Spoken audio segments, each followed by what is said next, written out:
Hey guys, Red X Rain here. Welcome to a brand new series. I'm really stoked about this and a little frightened, to be quite honest. Yeah, we're going to play every single Star Wars game ever played in order. So this is where it all began. This is Star Wars The Empire Strikes Back for the Atari 2600. Came out in 1982 for the Atari 2600. Basic controls, I mean, come on, the Atari's really basic, right? Pretty much just a joystick and a button. Up, down, left, right moves you, and the trigger button is your, well, as you probably guess, fire. And the objective here is pretty simple. This is very loosely, of course, recreating the famous sort of opening battle scene. Not necessarily the opening scene, but opening battle scene. The scene that everybody remembers, where the Empire is attacking the Rebel base on the ice planet Hoth, and mostly with these giant walking AT-ATs, yeah, our job is basically to keep them from getting to the base, although we can't really see it on the screen. The controls, I just want to mention, are actually really nice. As I get shot down. I'm not really paying that much attention right now because I'm trying to get all this information. Yeah, like the flowiness of the ship, a snow speeder, it's really nice. It's got this. Maybe you can kind of see it. I can definitely feel it, and maybe it's nice. Maybe it's a little trickier to just see when you're not playing, but it's got a really nice, like, pretty realistic sort of gravitational flow to it. A lot more controlled than, say, if you've ever played the original Asteroids, where, like, once you move the ship a little bit, it just, like, keeps drifting forever. It's true, once the ship here starts moving, it doesn't stop, but you just feel more in control of it. Yeah, you can go really fast, but if you press sort of back while you're going forward, whatever direction relative that is, it's got this nice little drift effect. The shooting, I can't say much about it. You just, shoot straight ahead. But, that's fine. And I'm down again. I'll take this more seriously in a minute.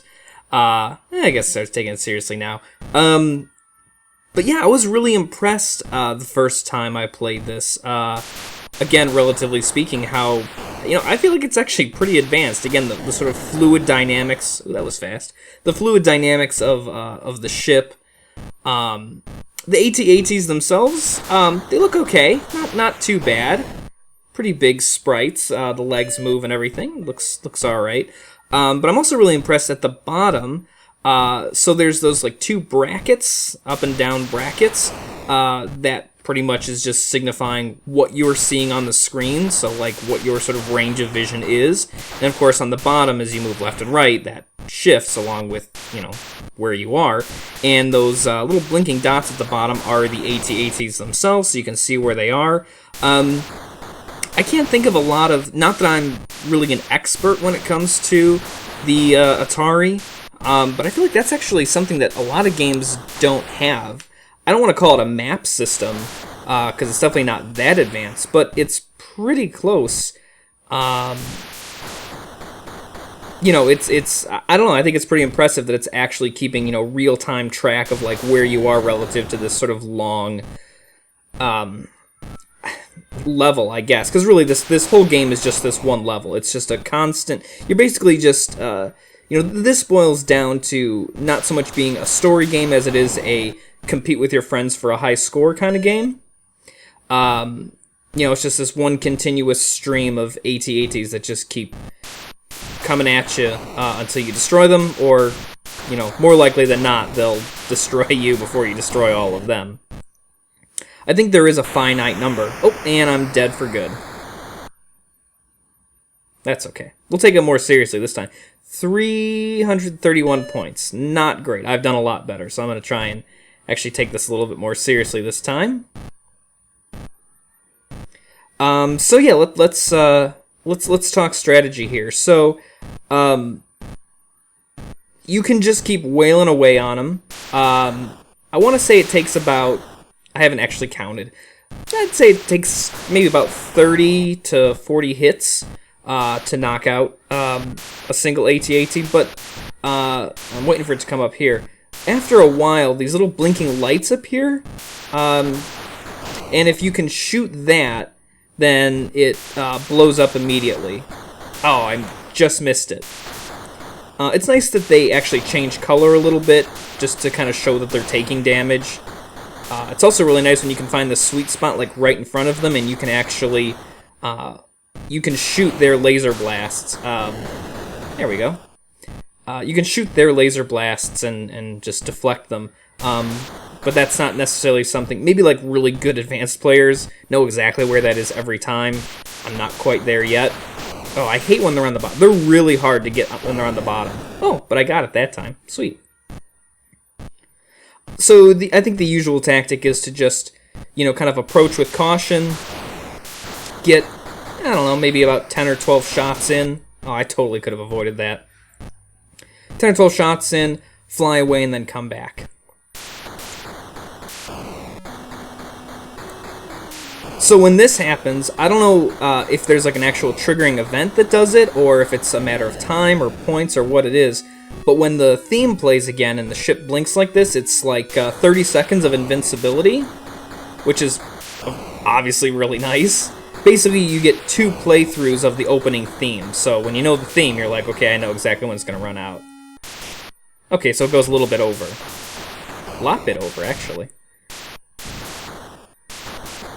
But yeah, this is basically all there is to it. Yeah, I'm doing a lot better this time. Yeah, it's just a, rack 'em up high score kind of game. Oh, and there I go. Is that my first death, though? I think it was. And I'm already way past where I was with my high score last time. I'm actually taking these guys out. But yeah, it's a lot of fun.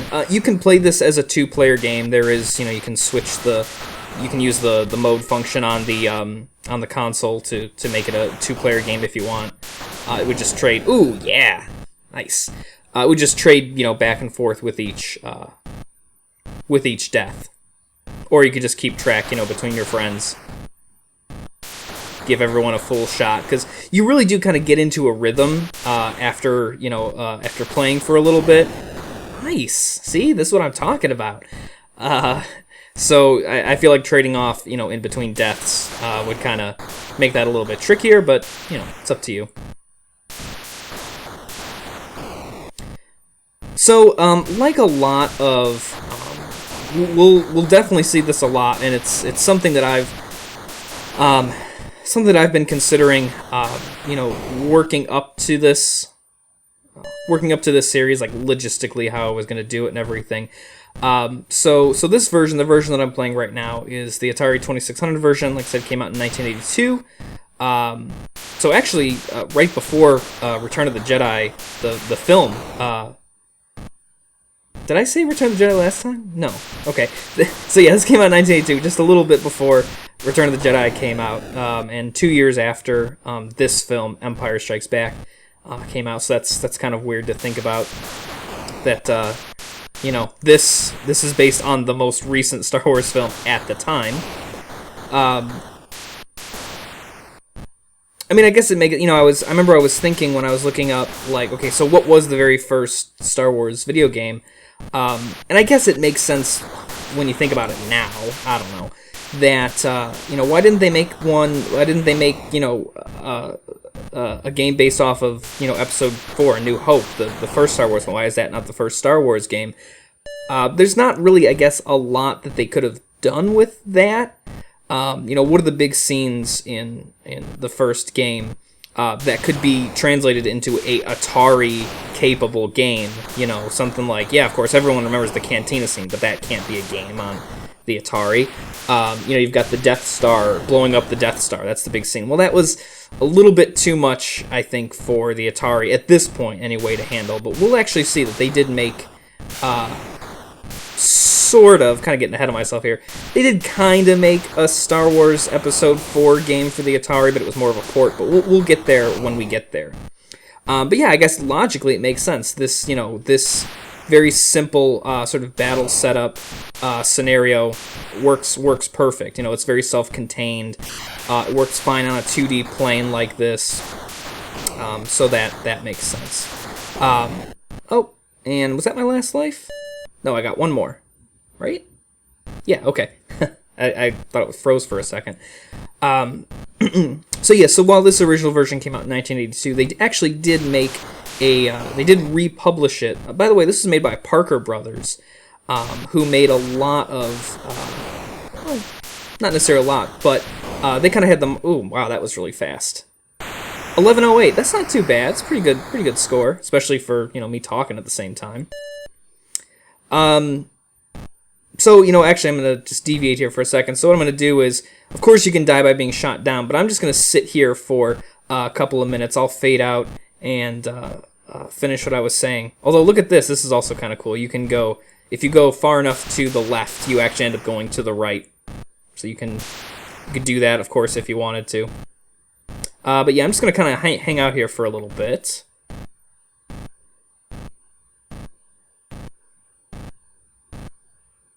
Okay, so I've waited, and soon an alarm is going to sound. That means that the AT-ATs, well, the head one right here, is getting close to the edge of the screen, and basically that signifies them getting to, even though you don't see it here graphically, the base that you're trying to protect. And when they do, the game immediately ends. Should happen any second. Come on. Destroy the base. You can do it. Man. These things are slow. There's no doubt about it. The music's going to speed up when it's really close. There we go.